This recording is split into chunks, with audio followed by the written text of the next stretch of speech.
salawat kepadaku.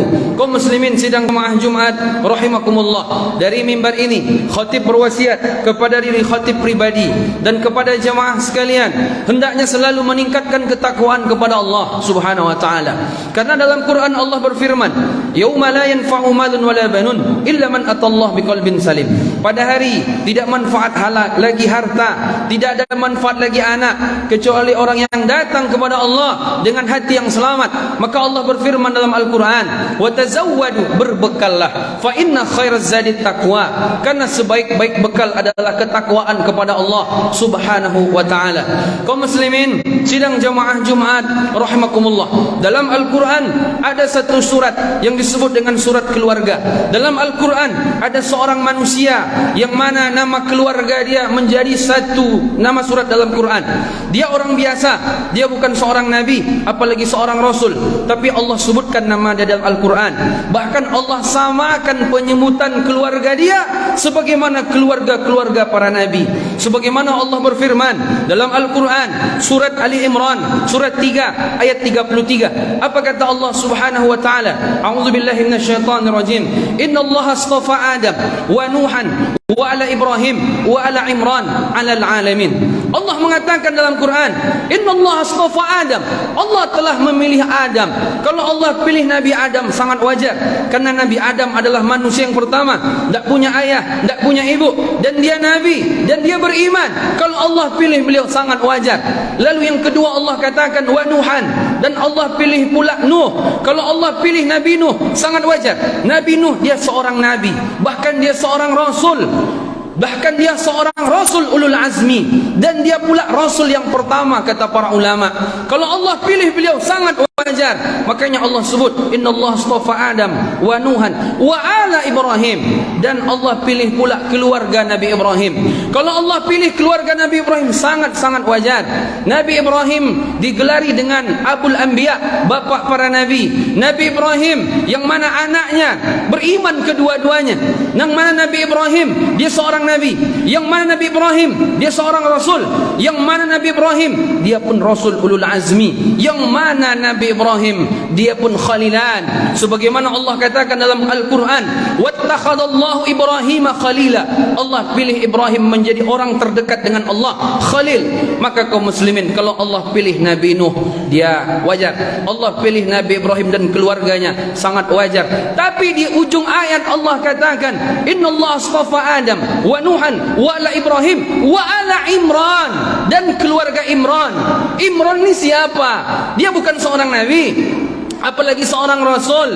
Dia orang biasa, cuman hanya saja dia punya istri Hana dan punya anak namanya Maryam, sehingga dia bisa mendidik keluarganya, sehingga dia Allah sebutkan keluarganya selevel dengan keluarga para nabi, dan menjadi nama surat dalam Al-Quran, yaitu surat Ali Imran, surat keluarga Imran. Betapa mulia masalah keluarga, sehingga nama Imran dan keluarganya disejajarkan dengan keluarga para nabi dalam Al-Quran.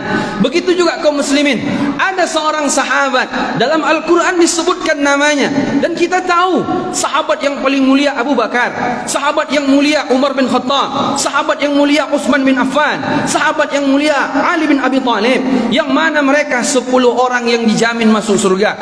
Adakah nama dari 4 orang ini disebutkan dalam Quran? Tidak ada. Kalaupun disebut secara spesifik tidak ada. Kalaupun disebut secara tidak spesifik, Thaniyasnain idhuma fil ghar, yaitu mereka berdua dalam gua. Siapa? Rasulullah dan Abu Bakar. Tapi nama Abu Bakar tidak disebut dalam Al-Quran secara khusus. Pernahkah jamaah membaca dalam Quran tiba-tiba ada kalimat Abu Bakar? Tidak ada. Tapi ada seorang sahabat, dia anak angkat Nabi dulunya, dan dia mantan budak. Tapi Allah sebutkan dalam Al-Quran. Apa kata Allah Subhanahu wa taala dalam surat Al-Ahzab surat 33 ayat 37? Allah berfirman, "Falamma qada Zaidu minha watara." Ketika Zaid sudah menyelesaikan urusannya, yaitu menceraikan istrinya yang bernama Zainab binti Jahsh. Ketika itu dia nikah dengan Zainab, tapi setahun lamanya akhirnya mereka pun bercerai. Ketika itu kaum muslimin, Allah sebut nama Zaid dalam Al-Quran. Falamma qada Zaidun, Zaid disebutkan dalam Quran. Kata para ulama, kenapa disebut nama Zaid dalam Al-Quran? Karena persoalan masalah keluarga. Betapa mulianya masalah keluarga, tak bisa main-main. Makanya Nabi SAW bersabda dalam Al-Quran, dalam hadisnya, apa kata Nabi SAW? Khairukum khairukum li ahlihi wa ana khairun li ahli. Sebaik-baik kalian orang yang paling baik kepada keluarganya, sebaik-baik kalian orang yang paling baik kepada istrinya, dan akulah yang paling baik kepada keluargaku. Jadi kalau ada orang baik sama atasannya, kalau ada orang baik sama orang lain, itu belum baik kalau dia enggak baik kepada keluarganya. Betapa banyak kita selama ini jemaah, ketika kita di luar, ketika kita di kantor, datang orang datang ke kantor kita, kita senyum manis. Ada apa Pak? Ada apa Bu? Apa yang bisa saya bantu? Begitu senyum luar biasa bahagia. Tapi ketika dia pulang ke rumah, dia marah-marah, mengamuk-ngamuk kepada istrinya. Ini orang enggak baik. Karena kata Nabi, sebaik-baik orang, orang yang paling baik kepada keluarganya. Kaum muslimin, sidang jemaah Jumat rahimakumullah. Selama ini kita sekolah SD, kita sekolah SMP, kita sekolah SMA, kita juga S1, kita juga S2, kita juga S3. Tapi kecerdasan kita ternyata bukan untuk keluarga, tapi kecerdasan kita untuk kerja. Buktinya sebagaimana contoh yang khatib sebutkan tadi. Ketika di kantor begitu profesional, tapi ketika dia pulang ke rumah marah-marah kepada istri dan anaknya. Persoalannya di mana? Karena kecerdasan tidak digunakan untuk keluarga, tapi kecerdasan digunakan untuk kerja. Maka ada satu kalimat yang sering kita ucapkan, harta yang paling berharga adalah keluarga. Harta yang paling berharga adalah keluarga. Kalau ada orang ribut sama orang lain, pulang dia ke rumah hati tenang. Tapi kalau sudah ribut dengan keluarga, siapa yang akan menenangkan kita? Maka kaum muslimin, sidang jamaah Jumat rahimakumullah, begitu tinggi perhatian Allah, begitu tinggi perhatian Rasulullah kepada masalah keluarga. Kaum muslimin, sidang jamaah Jumat rahimakumullah, dalam masalah keluarga tentu ada anak, dalam keluarga tentu ada istri dan kita. Maka menjadilah dia keluarga. Masalah keluarga, Allah berfirman dalam Al-Quran, dalam surat Ali Imran, surat 3 ayat 14. Apa kata Allah Subhanahu wa taala? Zuyyina lin-nas hubbus syahwat minan nisa' wal banin. Dibuat indah terhadap pandangan manusia kepada istri dan anak. Ternyata dalam Quran Allah katakan istri dan anak zina, yaitu perhiasan. Keluarga menjadi perhiasan. Kalau orang enggak punya istri, ada yang kurang. Kalau orang belum punya anak, ada juga yang kurang. Kenapa? Karena anak dan istri adalah perhiasan. Zuyyina lin-nas hubbus syahwat minan nisa' wal banin. Dalam ayat ini Allah katakan keluarga menjadi perhiasan. Tapi ingat, dalam ayat yang lain, dalam surat At-Taghabun ayat 14, Allah pernah pula mengatakan, apa kata Allah Subhanahu wa taala? A'udzubillahi minasyaitonir rajim. Inna min azwajikum wa auladikum aduwwan lakum fahdharuhum. Ya ayyuhalladzina amanu, wahai orang-orang yang beriman, inna min azwajikum wa auladikum aduwwan lakum fahdharuhum. Sesungguhnya istri dan anak kalian adalah musuh bagi kalian. Satu ayat Allah bilang keluarga, anak dan istri menjadi perhiasan, tapi di sisi lain Allah katakan bahwa anak dan istri menjadi musuh. Min azwajikum wa auladikum aduwwan lakum fahdharuhum. Hati-hati kalian dengannya. Kata para ulama tafsir, makna bahwa keluarga, makna bahwa istri dan anak menjadi musuh adalah yaitu penghalang taat kepada Allah Subhanahu wa taala. Berapa banyak seorang suami di hari kiamat besok dia masuk neraka karena tidak mampu mendidik keluarganya. Berapa banyak seorang ayah dia menyesal di dunia setelah dia punya anak. Berapa banyak seorang suami dia menyesal ketika menikah dengan seorang perempuan yang menjerumuskan dia jauh daripada Allah. Maka Allah katakan bahwa keluarga bisa menjadi musuh. Makanya Allah Subhanahu wa taala mengatakan dalam Quran, ya ayyuhalladzina amanu, wahai orang-orang yang beriman, qu anfusakum wa ahlikum nara. Jaga dirimu dan keluargamu dari api neraka. Apakah bapak sudah menjaga keluarganya dari api neraka? Tidak ada ayat Allah mengatakan jaga dirimu dan keluargamu jangan sampai mereka tidak makan. Tidak ada Allah sebut begitu.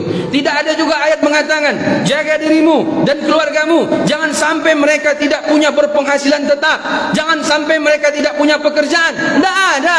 Yang ada ayatnya qu anfusakum wa ahlikum nara. Jaga dirimu dan keluargamu dari api neraka. Kaum muslimin sidang jamaah Jumat rahimakumullah. Kullukum ra'in wa kullukum mas'ulun an ra'iyatihi war rajulu ra'in fi ahli baitihi wa huwa mas'ulun anhum yaumal qiyamah. Setiap kita pemimpin dan setiap kepemimpinan kita Allah akan minta pertanggungjawaban. Seorang suami, seorang laki-laki menjadi pemimpin di keluarganya, dan itu semua akan Allah minta pertanggungjawabannya. Dalam satu hadis Rasulullah sallallahu alaihi wasallam pernah bersabda masalah keluarga. Apa kata Nabi jemaah? Salasatun qad harramallahu alaihimul jannah.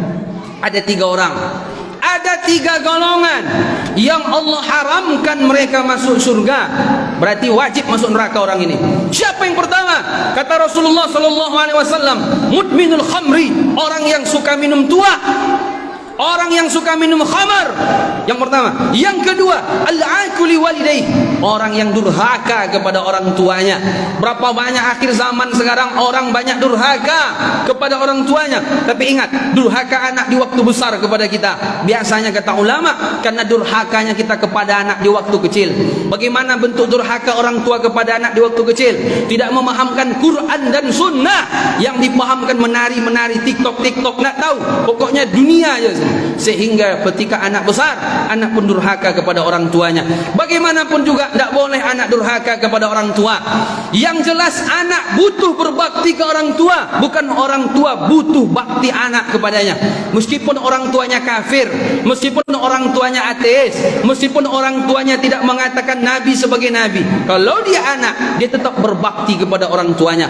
Jadi kalau ada anak durhaka kepada orang tua, maka Allah akan haramkan dia masuk neraka. Yang ketiga, fokus kajian kita, wadayyuth alladhi yuqiru su' fi ahlihi, kata Nabi dalam hadis riwayat Imam Ahmad, wadayyuth alladhi yuqiru su' fi ahlihi, yaitu dayyuth, seorang laki-laki enggak punya cemburu. Ketika istrinya bermaksiat diam, ketika anak perempuannya bermaksiat diam, tidak ada rasa cemburu. Ketika melanggar aturan Allah biasa saja. Jamaah yang dimuliakan Allah Subhanahu wa taala, dalam satu hadis Nabi sallallahu alaihi wasallam pernah menyampaikan pula, apa kata Nabi? Sinfani min ahli nar lam arahuma. Ada 2 golongan yang mereka ahli neraka, tapi saya belum pernah melihat mereka lagi saat sekarang. Di akhir zaman mereka akan muncul, kata Nabi.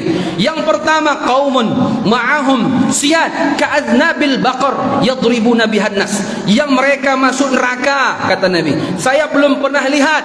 Di akhir zaman mereka akan muncul qaumun, suatu kelompok, suatu kaum, ma'ahum siyad, mereka kian kemari membawa ekor sapi, membawa cambuk, ka'adnabil baqar, seperti ekor sapi, yadribuna bihan nas, memukul-mukul manusia. Kata ulama, maknanya adalah orang yang punya kekuatan tapi menzalimi rakyat. Mereka punya kekuatan tapi menzalimi masyarakat, takut orang sama dia. Yang kedua, kasiyatun ariyatun ma'ilatun mumilat, ru'usuhunna kasdibukhtil ma'ilah la yadkhulnal jannata wa la yajidna rihaha, yaitu perempuan berpakaian hakikatnya telanjang, yang mana mereka ini tidak akan masuk surga, bahkan tidak mendapatkan bau surga di hari kiamat. Rawahu Muslim, hadis sahih yang diriwayatkan oleh Imam Muslim. Perempuan berpakaian tapi telanjang.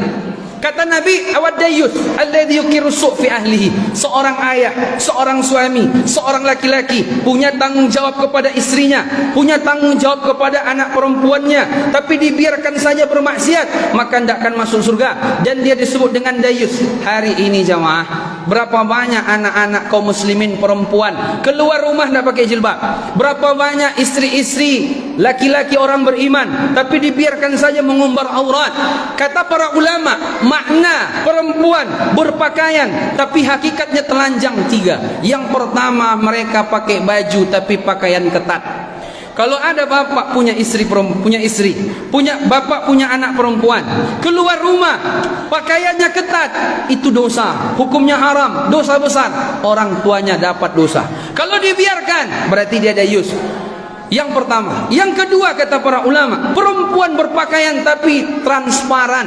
Kalau ada bapak punya istri, punya anak perempuan, yang mana dia berpakaian tapi dia transparan, berarti masuk dalam hadis Nabi yang mereka berpakaian tapi hakikatnya tidak berpakaian. Dan yang ketiga, kata ulama, mereka ketika keluar rumah, mereka tidak cukup baju mereka untuk menutup aurat mereka. Kalau dia pakai baju mungkin sampai sini saja. Kalau dia pakai baju mungkin sampai pahanya saja, sampai betisnya saja. Maka kaum muslimin, sidang jamaah Jumat rahimakumullah, jangan sampai kita menjadi seorang ayah, jangan sampai kita menjadi seorang suami, justru malah menabung dosa lewat istri dan anak-anak perempuan kita. Maka dalam satu hadis Nabi SAW pernah menyebutkan, siapa yang punya anak perempuan 3 orang, lalu dididiknya sampai dewasa dan taat kepada Allah Subhanahu wa ta'ala, maka Allah akan jamin bagi orang tuanya surga. 3 orang anak perempuan, bukan laki-laki, 3 orang anak perempuan.